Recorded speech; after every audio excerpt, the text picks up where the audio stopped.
Amravati project, something that I know the Honorable Prime Minister, Chief Minister is very, very passionate about. It could be or should be India's first ground up AI capital full of technology built on the best plans, sustainable, everything that we can dream of. So if you could tell us a little bit about the vision behind the Amravati project, also called Amravati.ai, which is a very interesting subtitle for a capital city. How is it going and what is the vision? Because investors would really like to understand that. It'll be a capital that will compete with several very important capitals in the south. With other capitals in the world. We're going to compete with other capitals in the world, and that's our aspiration as a state. So, as a state, we got bifurcated in the year 2014. So, we are the new state, capitalist state. We started our journey from scratch, and Mr. Naidu is known for building cities ground up. An example of that is Hyderabad. So, Hyderabad was built by the Nizam, Secunderabad by the British, and Cyberabad by Mr. Naidu. He has a great contribution in that. So, he's known for it, and he brought the same vision, but he said, let's do this from scratch, and a completely green field.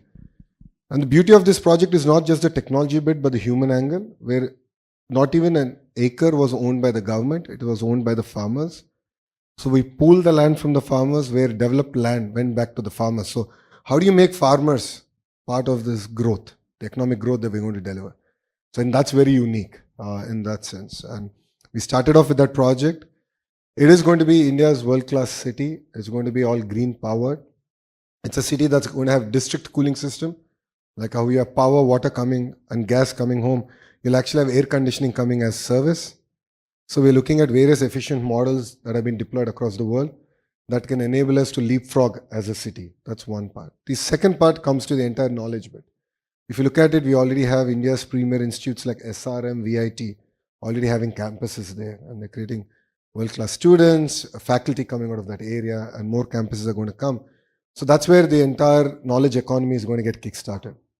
And saying that, as a government, we are very passionate about real-time governance. We did this in the past between 14 and 19. But now things have changed. Now government can be in your phone. So why should you go to office? And single question is that. So when you push a button, you're able to watch a movie. When you push a button, you're able to get a cab or groceries or lunch or dinner.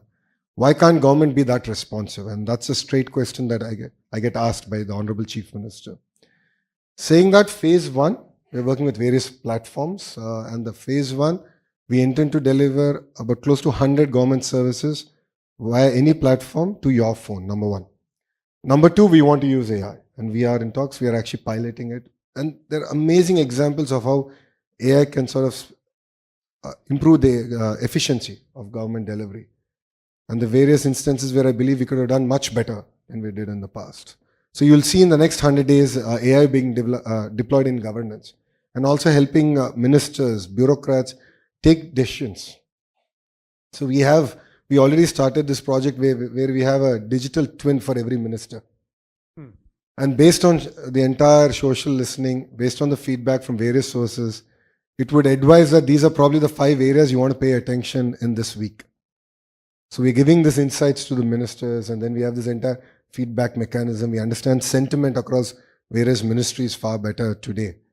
So 100 days from now, I think I'll be able to present it actually in front of everyone. And then we want to then go down, have a digital twin for every member of Legislative Assembly, so they can understand better what are the pain points, what are the things that we need to now focus on.